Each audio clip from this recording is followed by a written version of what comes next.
Okra with tomatoes, a beautiful vegetarian dish. First, subscribe and click like if you like this video, okay?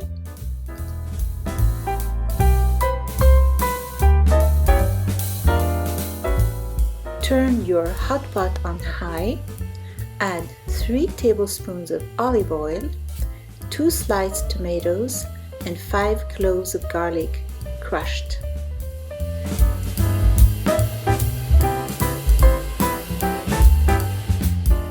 Add the package of frozen okra, about 1 pound or 500 grams. Add salt and pepper to taste. Close the hot pot and set to rice.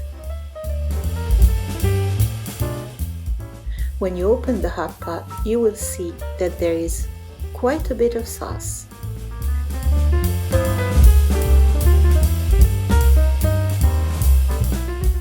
Cook uncovered for an additional 10 to 15 minutes or until the sauce has reduced.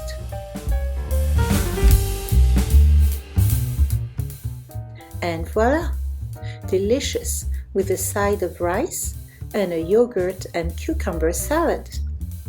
Enjoy! Bon appétit!